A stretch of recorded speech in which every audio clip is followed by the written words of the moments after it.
Ал енді мынау деген расында да нәжас. Мынау расында да боқсыдық. Бұны мен сізге боқсыдық екенін айтып берейін қазір. Мынау этиловый спирт дегеннің это С2H5OH деген этиловый спирт химический структурасы.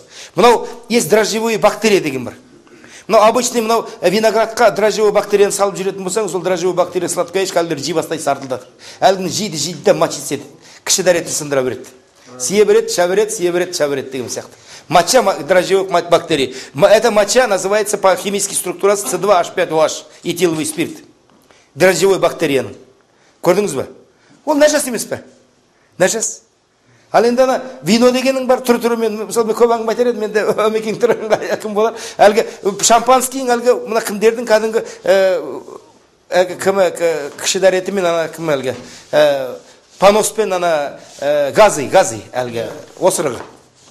Ана кімді виноның ішіне салып, осы дрожжевой грибті жегізіп, 2 жыл кәрмет етеді, алып келеді, ана кімді прожектормен ұрып көп жерген кезде, жарықпен қорыққаннан бактериялар басында чықақтайды, сосын өледі.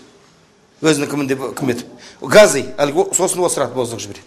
Сол әлгі шампанский деген біз өтіп атқан. Нәжас, міне, нәжас дегеніңіз осы. Чистый химический доказательство сосы болса, мен қазақ біздің тілге аударған нәжас деген. Нәжас дегенің нечистоты, ол әлгі үлкен кіші дәрет. Сонда ол кіші жануарлардың біз үшін жейтін, ана көзге кішірек көрінетін кіші жануарлардың, дрожждардың, дрожжевой гриб бактериялардың үлкен кіші дәреті. Біз соны бүгінгі таңда ішіп атқан пәлекет. Ал енді бұның ең страшный мәселесі бұл мына не істейді? Бұл мына адамның қанының құрамында эритроцит дегендер бар. Эритроциттің құрамында гемоглобин деген бар. Гемоглобин деген кислород соединять етеді да каждый клеткаға ауа апарады, воздух апарады. Сол арқылы кислород арқылы организм жұмыс істейді, клеткалар дышать етеді, жұмыс жүргізеді. Сондықтан сол эритроциттің сыртында слабый отрицательный заряд болады.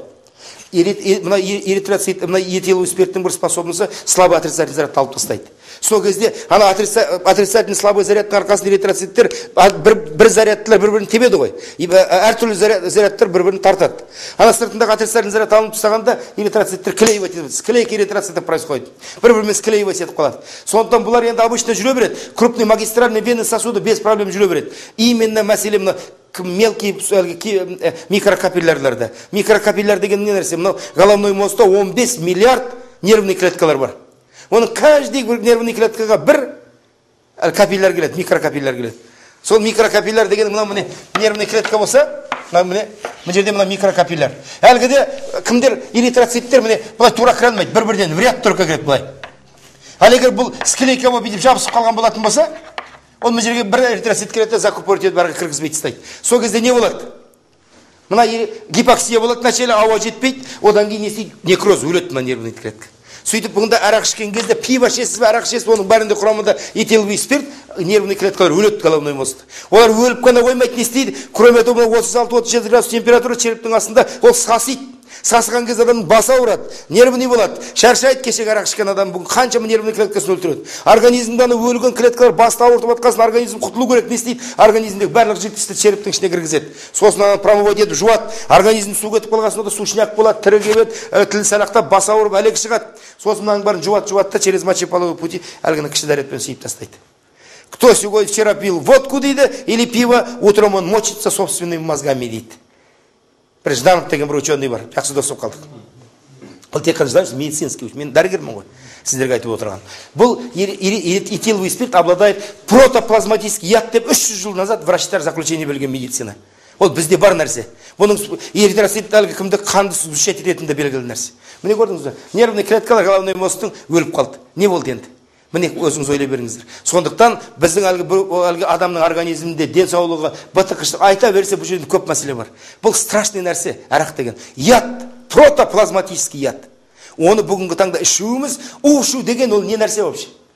Ол не қылған ол дрожжевой бактерияның боқсыдығы. Моча дрожжевой бактерии. Оны ішсең ол біз үшін, біздің организмның яд, отрава, протоплазматический яд. Ал енді пиво деген мәселесінде кішкене айтсақ, пивоның құрамында хмель деген бар. Хмель деген шөп, хмельдің құрамында фитоэстроген деген бар. Фитоэстроген деген женский гормон. Просто мен қазір көп әңгіме айтар едім. Мен мына жерде асығып тұрған жағдай, мына фитоэстроген деген женский гормон. Женский гормон дегеніңіз ол не нәрсе? Мына бүгін сіз пиваны ішкен сайын, мысалы мынау ұл бала, қыз бала дейді, определенный возрастта. Половозрелый возрастқа келген кезде ер балада тестостерон деген гормон, қыз балада әлгі прогестерон деген женский гормон пайда болады. Ана еркектің гормоны пайда болған, оның мұрт тебінде еркек болып даусы гүрілдей бастайды баланың, қыз баланың иығы кішірейіп, бөксесі кеңейіп, қыз болып нежный бола бастайды. Вот міне оның белгісі, гормон пайда болады. Әлгі месячный цикл пайда болады, әйел бола бастайды. Көрдіңіз бе? Осындай қасиеттер бол, гормон. Ал сол женский гормонды іше берген, әлгі пиваны іше берген адам кәдімгі женский гормонды іше беріп, не істейді? Со временем мужской гормонды женский гормон преобладать етеді. Сол кезде ол еркекте не істейді? Әлгі импотенция деген болады. Сондықтан міне бүгінгі таңда пиваны әлгі ана кімде ана Афинада олимпиада болған кезде пивной барондар финансировать етті ғой. Сол кезде пиваның қасында виаграсын рекламировать етті. Неге? Виагра деген половой возбудитель. Почему? Потому что ол как раз таки организмге еркекті қасиеттен айырады. Әйел баласы не істейді? Оның организм женский гормон итагес ол увеличивать етеді, оның половой потребності күшейіп кетеді. Сондықтан кімде сайын көшесінде қыздарымыз бір қолында бөтелке, бір қолында шылым, пивасымен ішіп отырып, бір күнде бір адам, екі адаммен жыныстық қатынасқан адам жеркенеді. А ол бір күнде 7-8 10 шақты адаммен жыныстық қатынаста бола береді. Неге? Потому что ол потребность күшейіп кетеді. Мынау Москвада бір эксперимент болған, сол эксперимент айтып бітірейін, енді жігіттер тосып тұр ғой. Мына кімді кристерге эксперимент жасаған ғой. Соларға су, пива қойған. Пиваны ішіп, кристер пива үйреніп алған, су ішпейтін болған. Бір кезде біраз уақыт өткөзін, еркек кристер пиваға тойып алады, рақатанып, домалап нежный болып жата береді екен. Ақырын до такой степени нежный жұмсақ, пиваға тойып алады, жатады, пиваға тойып алады, жатады. Ұрғашылардың бір кезде көздері қызарып, тістері шақылдап, осылай былай жігерленіп күшейе бас. Ақырайған до такой степени пигіне жеткен кезде ұрғашы кристерден істеген еркек кристер быт-шыт қып қан жосағып жеп, жылып тастаған жоқ қылар. Аллар шошып не болып қалды деп, енді экспериментаторда ішін жарып, ашып вскрытие жасаса, матка увеличенный, отечный, внутри полон слизи, страшный потребность болған ұрғашыларда, көрдіңіз бе? Сондықтан ана рекламалардың өзінде қарап отырсаң, кейде таң қалам келе жатып, Алматыда бүйтіп келе жатса мына кімді? Бір еркектің үстіне бір әйел мініп алып, охота, сильный охота деп бір реклама жасап қой. Қарашымызға қарап отырсыз. Қандай өзі біліп тұр ғой, не істеп тұрған. Ананың қасына виаграны рекламировать етіп отыр. Міне, женский гормон деген пәлекет. Қарасаң, сплошной вред. Алла тағала болмайды деген нәрсе расында да болмайды. Сондықтан бұны біз расында таратуымыз керек, ұрпақты құтқаруымыз керек.